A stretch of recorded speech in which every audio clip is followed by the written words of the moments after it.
Peringatan Orang Kudus tanggal 17 November, Santo Gregorius dari Tours. Santo Gregorius dari Tours adalah seorang uskup di Tours, Prancis abad ke-6. Ia juga seorang penulis dan sejarawan. Dengan berbagai usahanya, ia berhasil mengembangkan kota itu menjadi salah satu pusat kekristenan di Prancis Tengah. Lahir di Auvergne, Prancis tahun 540 dari keluarga campuran Prancis Romawi yang cukup terpandang dalam masyarakat dan gereja. Namun kecilnya adalah nama kecil Gregorius Florentius. Nama Gregorius dikenakan sebagai kenangan akan seorang leluhur dari pihak ibunya yang menjadi uskup di Langers. Sepeninggal Eupronius, saudara sepupunya tahun 573, Gregorius menggantikan dia sebagai uskup kota Tours. Ia juga menulis sebuah buku bagi para rohaniwan tentang dasar-dasar astronomi. Bukunya ini menolong mereka dalam mengatur waktu, terutama dalam kaitan dengan kewajiban-kewajiban membaca dan berdoa pada malam hari. Gaya penulisannya sangat sederhana. Ia dengan tangkas menghindari uraian-uraian dan yang fantastis yang menandai hampir semua karya ilmu pengetahuan pada masa itu.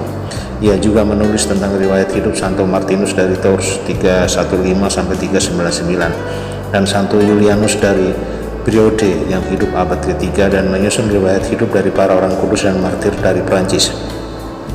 Karyanya yang terbesar adalah 10 buku sejarah bangsa Prancis. 2 buku pertama berkenaan dengan peristiwa-peristiwa dari penciptaan sampai tahun 511. Buku ketiga dan keempat menguraikan secara ringkas sejarah kerajaan Frank sampai tahun 573, sedangkan yang keenam, buku berikutnya merupakan suatu kumpulan kronik tentang peristiwa-peristiwa dari 573-an.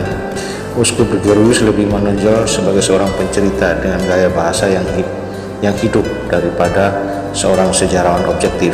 Ia memberikan suatu gambaran yang hidup tentang keadaan suatu masyarakat.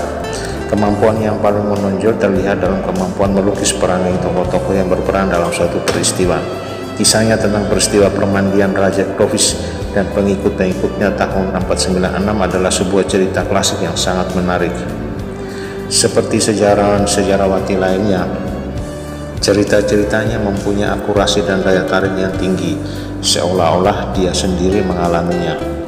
Buku sejarah Prancis yang ditulisnya dipakai oleh Santo Bede Pau Decon dan sejarawan lainnya dari abad ke-7 dan ke-8. Buku itu mempunyai nilai sejarah yang tinggi sebagai satu sumber informasi primer tentang zaman Meroving dari sejarah Prancis. Tanpa buku itu, asal-usul monarki itu tak dikenal oleh ahli-ahli zaman sekarang. Santo Gregorius dari Tours, doakanlah kami.